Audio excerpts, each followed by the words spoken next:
They are outcasts, and so am I. Now I am taking command of this ship. We will be setting a new course for the island of Zakaz.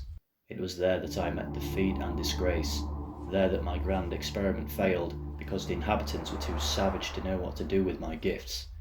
It is their fault I was cast out of the Brotherhood, and now they are going to pay. Spiriah, the Makuta whose very name would become synonymous with failure. But how did this come to be? Let us peruse the lore archives and find out. We all know Artidax, Icarax, Miserix, but carry on down the list of Makuta, one name to many Matoran conjures up feelings of derision rather than fear. Spiriah. Spiriah participated in the creation of Rahi alongside his brothers. However, he lacked the skill of Mutran or Chirox. In the fallout of the Matoran Civil War, he was assigned as the Makuta of Zakaz and Artidax by the then Brotherhood leader, Miserix. Spiriah was one of the first Makuta to side with Artidax when he challenged Miserix for the title of leader, arguably out of fear rather than anything else.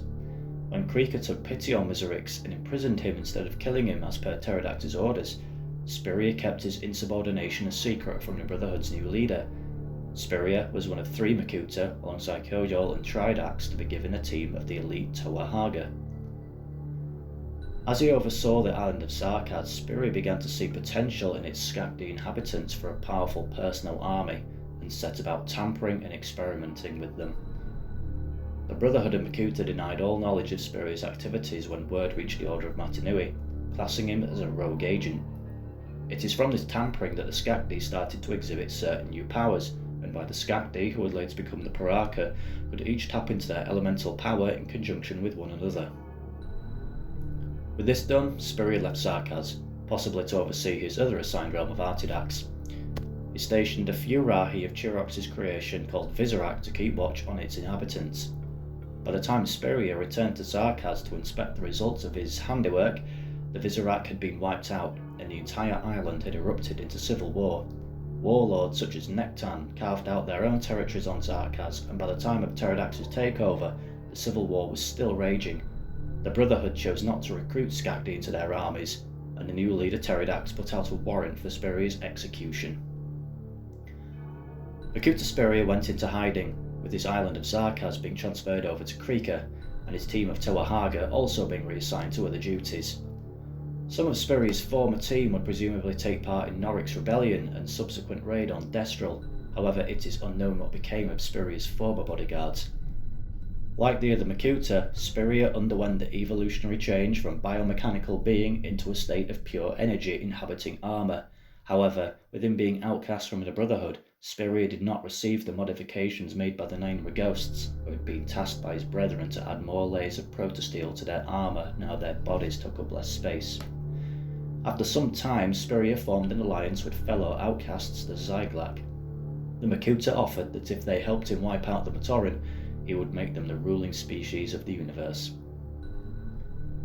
Spiriah was captured and forced into working a covert mission for the Order of Matanui as an alternative to punishment.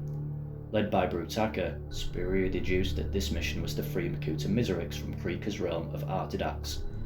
Spiriah tried to exploit the mission's members into helping him reach Zakaz and take revenge on the Skakdi for causing his exile from the Brotherhood. As the group were on the island of Stelt, Spiriah sent a message to his new allies, the Zyglak, asking that they intercept and hijack a ship heading south. With no desire to meet Miserix again, given the part he played in his overthrow, Spiriah mutinied against Brutaka and used the Zyglak fleet to threaten the group and assert his authority. Taking command of the ship, Spiriah sailed to Zakaz, sinking 3 Dark Hunter vessels that were stationed nearby, as the Brotherhood was still at war with this organisation at this point. Brutaka, however, aware of Spiriah's temperament, had a contingency.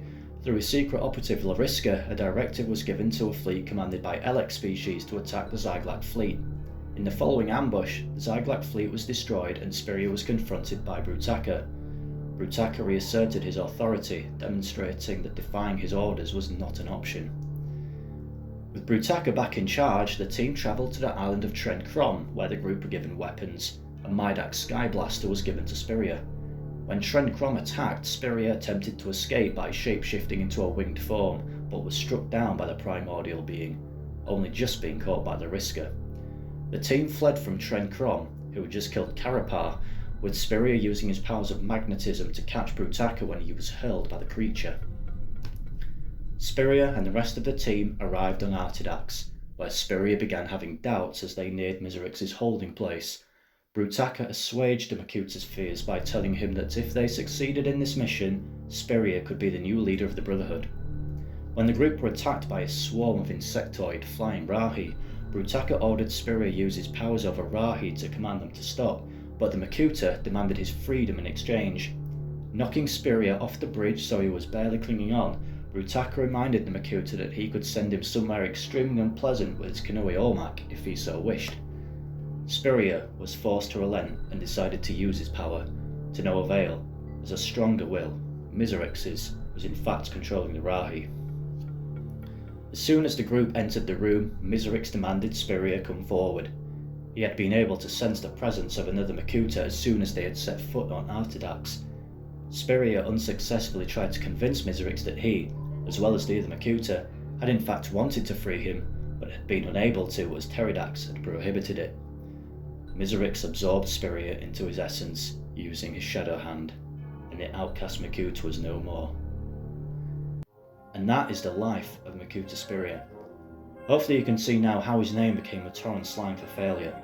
His lack of talent in Rahi creation and inadequacies in leadership meant he did not belong in the Makuta, yet his innate arrogance as a Makuta saw that he did not belong in the Order of Matanui. Cursed by his nature to be a pariah. I am a Makuta. Disgraced perhaps, a victim of jealousy and prejudice, most definitely. This character turned out to be a lot more interesting than I'd ever given him credit for when I started researching him, but let me know what you think. Do you think Spiriah could have ever found some sort of redemption in the Order of Matanui, or do you think his nature as a Makuta barred him from ever taking that path? Leave a comment and let me know.